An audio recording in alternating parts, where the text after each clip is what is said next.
문이 잠겨있지 않은 차량만 골라 금품을 훔쳐가는 범죄가 잇따르고 있습니다. 전주시가 도서관 등 문화시설을 짓기로 한 땅을 교회에 넘기려 하자 인근 주민들이 반발하고 있습니다. 인천 김성수를 친입하로 지정한 정부의 결정에 문제가 없다는 최종 판결이 나오자 국가보훈처가 서혼 취소를 추진하고 있습니다. 시인 서정주와 소설가 채만식도 친일파로 지정됐지만 문학관을 지어 예산을 지원하고 도로명까지 만드는 등 자치단체가 앞장서 친일파를 기리고 있습니다. 즐거운 휴일 저녁 보내고 계십니까? JTBC 8시 뉴스입니다. 문이 잠겨있지 않은 차량만을 골라서 털어가는 범죄가 잇따르고 있습니다. 이 사이드 미러만 봐도 문이 열렸는지 잠겼는지 알 수 있기 때문인데요. 차문을 잠갔더라도 손잡이를 당겨서 잠김 상태를 꼭 확인하셔야겠습니다. 주혜인 기자입니다. 한 여성이 차에서 내리자 멀찌감치 지켜보던 남자가 차량으로 다가갑니다. 차 주인이 다른 볼일을 보는 사이 이 남자는 자신의 차인 양 자연스럽게 조수석 문을 열고 안에 있던 가방을 훔쳐 달아납니다. 화난 대낮, 그것도 주택가 복판에서 벌어진 일입니다. 지난해 전북에서 발생한 이런 차량 털이 사건은 499건, 하루에 1.3건꼴입니다. 주로 문을 잠그지 않은 차량이 범행의 표적이 됐습니다. 이런 차량이 많은지 거리로 나가 살펴봤습니다. 제가 직접 전주 도심의 한 공영주차장에 나와봤는데요. 손잡이를 당기자 이렇게 문이 열리는 차량을 쉽게 발견할 수 있었습니다. 대부분 차문을 잠갔다고 착각한 운전자들이 많습니다. 열려 있는지는 모르셨어요? 확인은 안 해보셨어요? 스마트키나 원격 잠금키가 보편화되면서 이런 일이 부쩍 늘었습니다. 문이 열린 차량은 사이드미러가 접혀있지 않기 때문에 범죄의 표적이 되기 쉽습니다. 요즘 차량 같은 경우에는 차량 문이 시정되면 사이드미러가 이제 접히는 방식인데 시정되지 않았을 때는 사이드미러가 접히지 않은 경우가 대다수거든요. 겉으로 봤을 때 차량 문이 시정되지 않은 것을 판단하기가 쉽거든요. 경찰은 잠시라도 차를 비울 경우 반드시 차문을 잠그고 원격으로 차문을 잠갔더라도 반드시 손잡이를 당겨 잠금 상태를 확인해야 한다고 조언했습니다. JTBC 뉴스 주혜인입니다. 도시계획 당시 도서관 등 문화시설을 짓기도 한 땅이 있습니다. 그런데 땅 주인인 전주시가 이 땅의 절반을 한 종교시설에 넘기려고 해서 주민들이 반발하고 있습니다. 어떠한 까닭인지 오정현 기자가 보도합니다. 전주 혁신도시에 있는 꽤 넓은 나대지입니다. 1200평 규모로 땅 주인은 전주시인데 현재는 임시 공영주차장으로 사용되고 있지만 당초 도시계획에는 도서관 등 문화시설을 짓기로 했던 땅입니다. 그런데 최근 이 땅을 두고 잡음이 일고 있습니다. 땅과 마주한 한 교회가 시유지의 일부를 사들이려 하기 때문인데 교회 측은 매입한 땅에 주차시설을 지으려 하고 있습니다. 이것은 서로가 윈윈이다. 지역 주민들이 평일에는 쓰고 주일에는 우리가 쓸 수 있도록 그런 생각을 가지고 있죠. 전주시는 이 땅의 절반가량을 교회에 내주는 대신 교회 측이 가진 시청사 근처 땅을 매입한다는 계획입니다. 서로가 가진 땅을 맞교환하는 셈입니다. 청년들이 와서 좀 북적일 수 있는 공간으로 만들기 위해서 교회 건물을 활용하려고 했는데 마침 교회에서 줄기차게 아마 그 부지를 시에다가 매각하라고 요청을 했던 것 같아요. 그래서 어떻게 보면 그렇게 이해관계가 맞아떨어져서 도서관이나 문화시설을 기다리던 주민들은 반발하고 있습니다. 저희들과는 협의를 한다고 하면서 이면으로는 교회와 협의해서 주차장 용도로 이렇게 사용하는 것을 진행한다라면 또 열린 행정이라고 하면서 믿을 수가 없다라는 얘기죠. 시 당국의 편의만을 고려한 섣부른 행정에 주민들의 불신감만 커지고 있습니다. JTBC 뉴스 오정현입니다.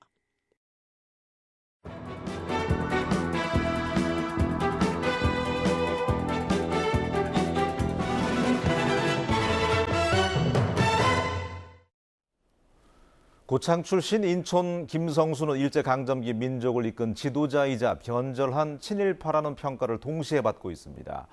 최근에 대법원이 김성수를 친일 반민족 행위자로 확정하자 국가보훈처가 독립유공자 서훈 취소를 적극 검토하고 있습니다. 하원호 기자입니다. 고창 읍내에 있는 새마을 공원입니다. 양지 바른 자리에 인촌 김성수의 동상이 자리 잡고 있습니다. 김성수를 결례를 이끄는 스승이자 결례의 입, 손발이라고 극찬한 헌 씨는 공교롭게도 같은 친일 반민족 행위자로 지정된 미당 서정주 시인입니다. 정부는 지난 2009년 공식적으로 김성수를 친일 반민족 행위자로 지정했습니다. 일제강점기 말 강제징병과 징용을 주도적으로 선전선동하고 일제 식민지 통치와 침략 전쟁에 적극 협력했기 때문입니다. 김성수의 후손과 인촌기념회가 이를 취소해달라고 소송을 제기했지만 대법원은 지난 4월 정부 결정에 문제가 없다고 결론지었습니다. 국가보훈처는 김성수의 독립유공자 서원을 취소하고 동상과 생가의 현충시설 지정 해제도 적극 검토하고 있습니다. 이제 서원이 취소되면 그걸 근거로 저희가 현충시설 해제를 건의할 예정이에요. 이와 함께 동상 철거와 생가의 도문화재 지정 취소, 김성수의 호를 딴 도로명 주소 변경도 검토되고 있습니다. 저희도 지금 나름대로 지금 여러 가지 고민하고 검토를 하고 있어요. 군 자체적으로도요. 그래서 좀 아직 결론이 난 것이 없기 때문에. 그동안 친일 논란이 일었던 김성수가 친일 반민족 행위자로 공식 확인되면서 김성수의 흔적을 지우는 작업이 속도를 내고 있습니다. JTB 뉴스 하원호입니다. 우리 지역에는 인촌 김성수 말고도 시인 서정주와 소설가 채만식이 친일 반민족 행위자로 지정돼 있습니다. 그런데 자치단체가 앞장서서 문학관을 지어 예산을 지원하고 도로명까지 만들어서 친일파를 기리고 있습니다. 정원익 기자입니다. 일제강점기 미당 서정주가 조선총독부의 기관지인 매일신부에 쓴 시 송정오장 송가입니다. 자살특공대 가미카제 대원으로 끌려가 무참히 죽어간 조선 청년을 노골적으로 찬양합니다. 해방 이후에도 자신의 친일 행위에 대해 단 한 번도 반성하지 않았던 서정주는 지난 2009년 친일 반민족 행위자로 지정됐습니다. 하지만 고창군은 미당 시문학관을 세우고 운영비로만 해마다 7천만 원 안팎의 예산을 지원하고 있습니다. 서정주의 호를 딴 도로명도 만들었습니다.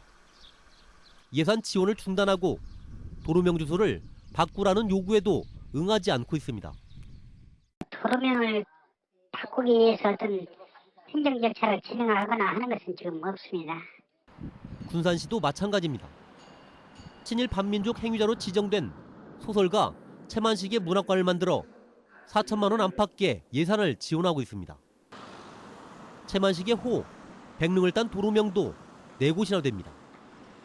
아직도 독립유공자들은 힘들게 삶을 살고 있다고 알고 있는데 그런 부분에서 아이들이 배워야 되고 알아야 될 이름들이 많은 건데 이렇게 친일파라든지 아이들이 쉽게 얘기하면 오명으로 알고 있어야 될 이름이 아이들 이름에서 자랑스럽게 불려지는 일은 없었으면 좋겠습니다.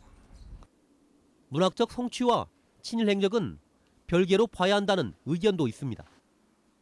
하지만 정부가 공식적으로 지정한 친일 반민족 행위자에게 세금을 지원하고 공공재인 도로에 그들을 기리는 이름을 붙인다는 건 용납하기 어렵습니다.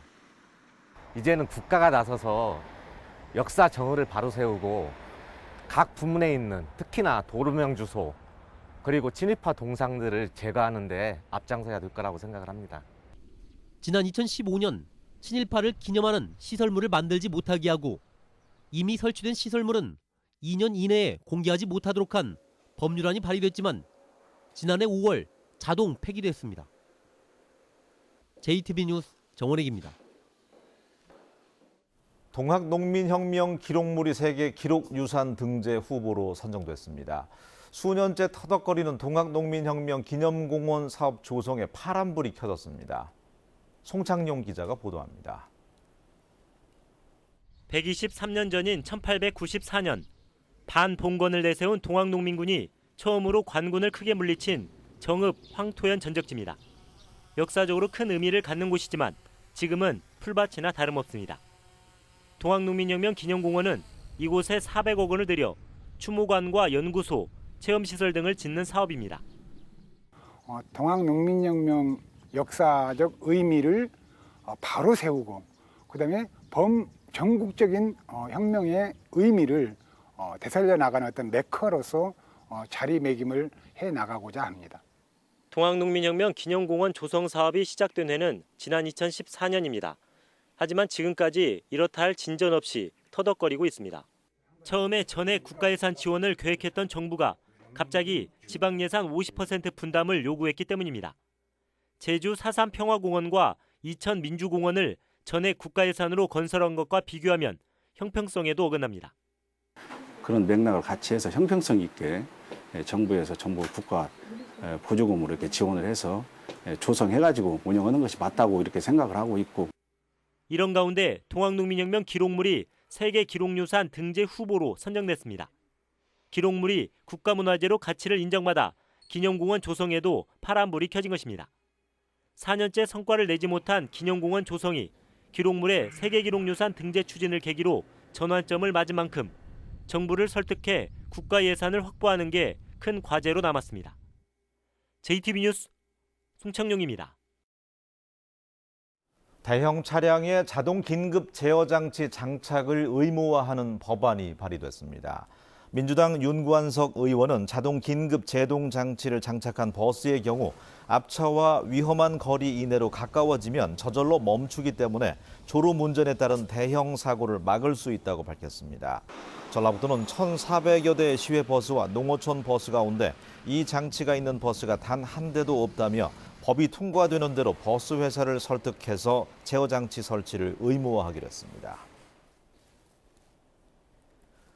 경기 회복에 대한 기대감이 꾸준히 높아지고 있지만 우려 요인도 여전히 적지 않은 것으로 나타났습니다. 전북 상공회의소 협의회가 3, 4분기 제조업체의 기업 경기 전망을 조사한 결과 기업 경기 실사 지수인 BSI가 94로 3분기 연속 크게 상승하며 경기 회복에 대한 기대감을 드러냈습니다. 하지만 보호무역주의의 강화와 미국 금리 인상에 따른 신흥국의 수요 위축 등 위험 요인이 남아있고 실업률이 증가하면서 내수 회복세가 더딘 점은 우려를 낳고 있습니다. 새 정부의 벼 재배 면적 감축 정책에 따라서 도내 재배 면적도 크게 줄어들 전망입니다. 국정기획자문위원회는 쌀 과잉 공급 문제를 해결하기 위해서 내년부터 2년 동안 각각 5만 헥타르씩 재배 면적을 줄이는 벼 생산 조정제를 시행하기로 했습니다. 생산 조정제는 잇따른 풍작과 소비의 감소로 값이 폭락한 쌀 문제의 마지막 해결책으로 꼽혀왔지만 박근혜 정부에서는 기획재정부의 반대로 도입되지 않았습니다.